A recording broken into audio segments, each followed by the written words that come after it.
If you like this video, hit the bell icon and subscribe.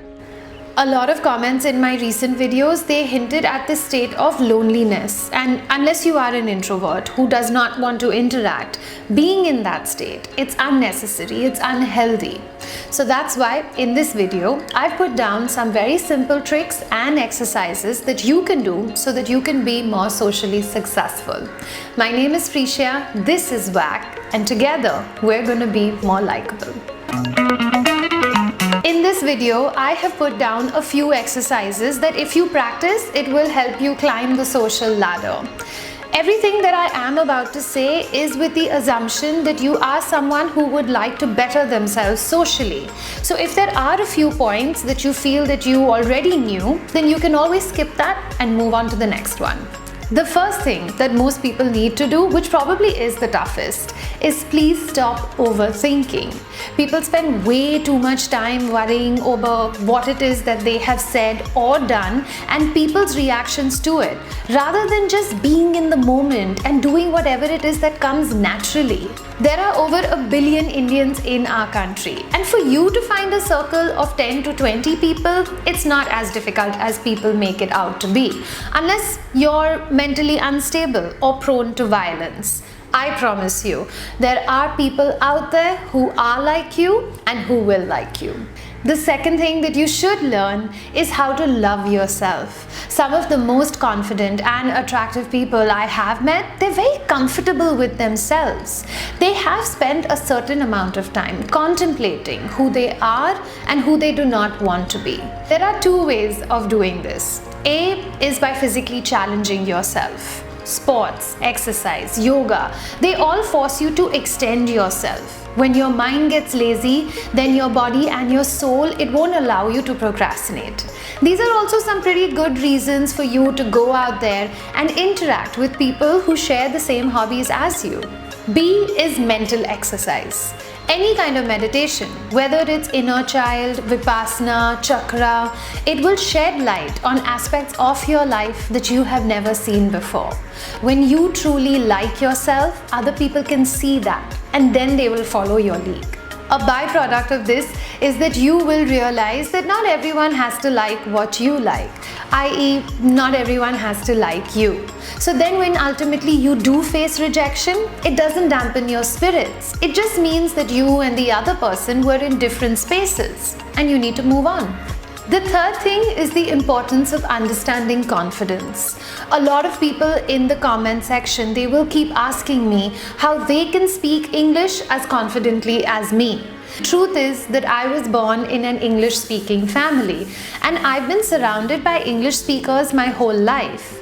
For me to acknowledge anything else, it would be like a Bollywood star who is born of fair parents giving credit to some fairness cream for the color of his skin. That being said, you must know that some of the most intelligent and enlightened conversations I have had have been with people for whom English is not their first language. Charisma and intelligence has nothing to do with your grasp over English language. If you're talking to a Frenchman or a Spanish girl for whom English is not their first language, then we would find it very endearing. But when it comes to an Indian, suddenly it's looked down upon. That is our conditioning and mental blocks that we have to change. Personally, when someone approaches me at work or in a social situation and they start talking to me in Gujarati, Hindi, Marathi, and I respond back again in English or in Hinglish, and if that person continues talking in their mother tongue, it's perfectly okay. I don't pass any judgment and I continue having that conversation. But if they were to switch to broken English, then that would feel like they were trying to please me or play by my terms. I genuinely at that point have always told those people to please speak in the language that they are comfortable speaking in. My point being, speak confidently. Speak confidently in the language that you are comfortable in. And if somebody is going to judge you on the basis of that, then that's their problem. And don't waste your time with those people. Now, don't get me wrong. I'm not asking you to not bother expanding your diction. Yes, that is very important. But what I am trying to say is that it is something that should not hold you back.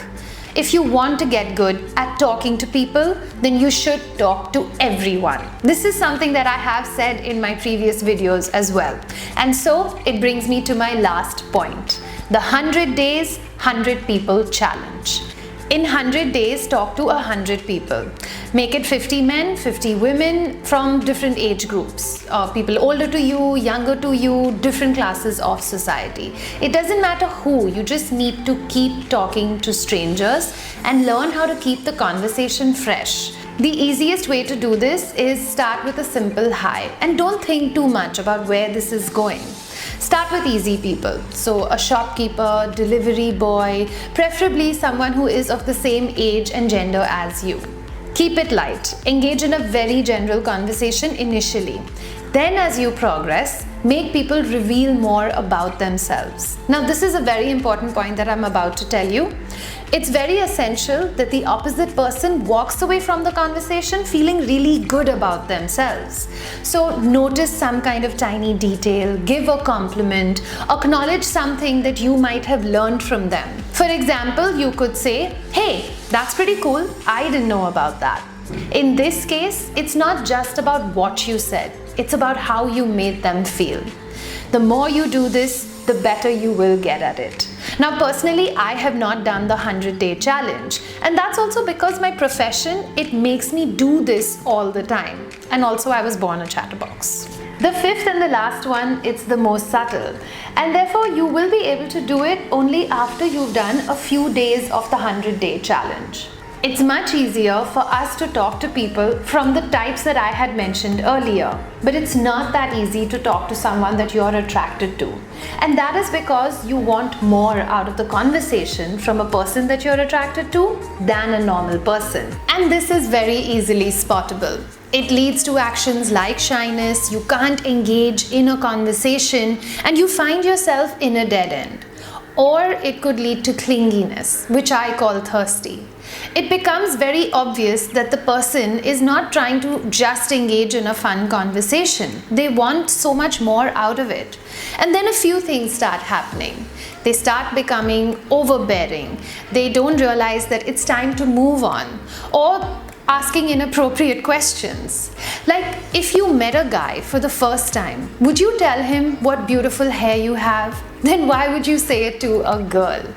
Being attracted to people, it's very natural, but you've also got to be cool about it.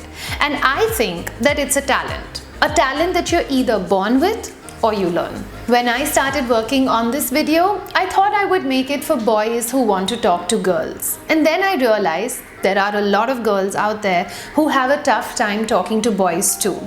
So you could use this video for two things: to talk to people in a social situation or to attract a certain individual.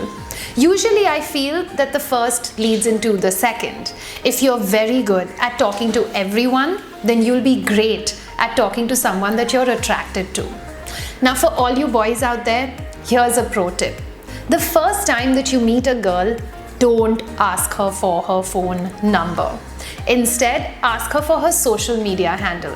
If the conversation goes off very well over there, then she'll definitely give you her number. And for you girls, you know that we come from a very conservative society, and the first time meeting between boys and girls, it can be pretty intimidating, especially with boys who have zero experience. So why don't you girls help the boys out and shed a little light, give some gyan in the comment section on things that really worked for you when you met someone for the first time. Let's help those boys out there. My name is Prisha, this is Whack, and I'm really looking forward to all your comments. If you did like this video, share it with someone who could use this gyan. I will catch you guys again very, very soon. Don't forget to subscribe and come and join the tribe. Ciao!